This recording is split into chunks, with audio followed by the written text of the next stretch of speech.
Michael, Ashton, you're the inflation guy.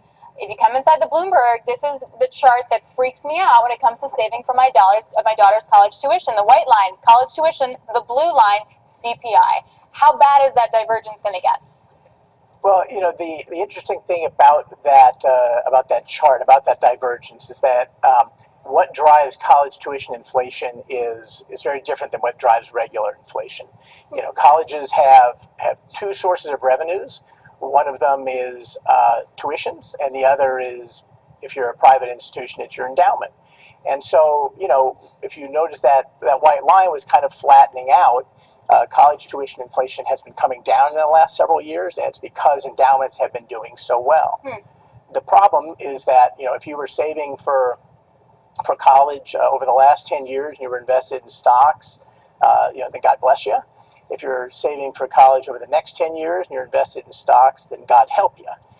Because when, you know, if equities don't have the same kind of run as they've had over the last decade, then not only are 529s going to suffer in other ways of saving, but also college tuitions are going to accelerate because endowments aren't going to do as well either.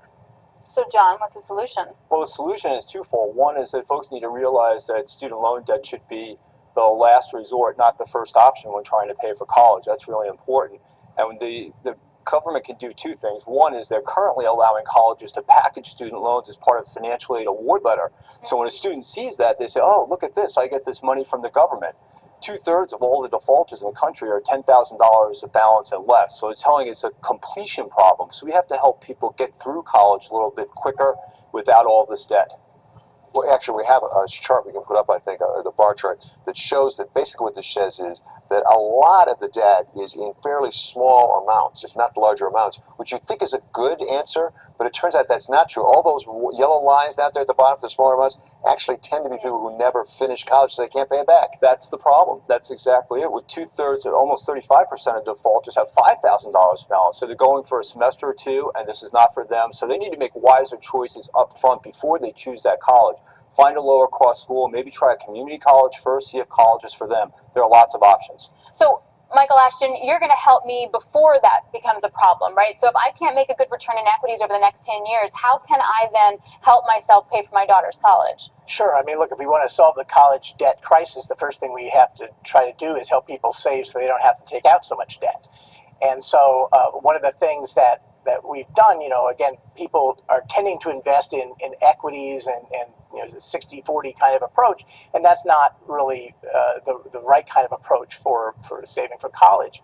What we want to do, and what we did actually with S&P, is we designed an index called the S&P Target Tuition Inflation Index that replicates the behavior of tuitions and the underlying drivers of college tuition inflation, so that the saver over time, if they're invested in an index like this, you know, doesn't go through the, you know, God bless you, God help you problem. You're always going to do something that's your performance is going to be similar to the performance of the endowment, of the tuition. So Alex, so go ahead. Alex, I think the best advice is to know that saving $1 today is better than borrowing one tomorrow.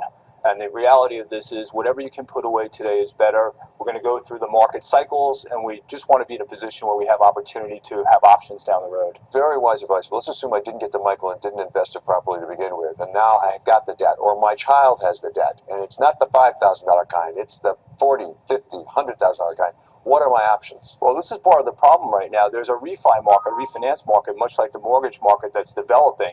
But the federal government loan benefits, which are these extended repayments, are not available in the private market. So there needs, I think, the government to have a reckoning. There are a few things that they can do. Part of this is with the current borrowers, and part of it is with future borrowers to make debt less available to some of those students who are going to get themselves in trouble. Weren't you talking about some kind of ARB?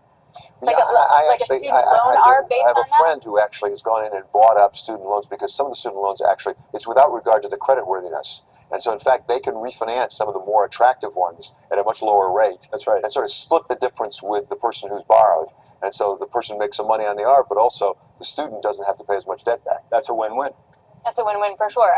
So, Michael Ashton, when you walk this out a little bit more and you take a look at the underlying factors of general inflation, you know, CPI, is there ever going to be a point where we're going to be okay? that inflation will steadily climb enough, and maybe tuitions will roll over a little bit, endowments will be okay, where we won't have to be taking on this much debt? I think that the problem is that colleges are not necessarily run as efficient profit maximizing institutions, and the way you could get that kind of outcome with tuitions going up more slowly is that colleges just get much more efficient at providing their product. Now, there's some signs of that. There are ways you can attend college online, for example, that's bending the cost curve, if you will, down a little bit.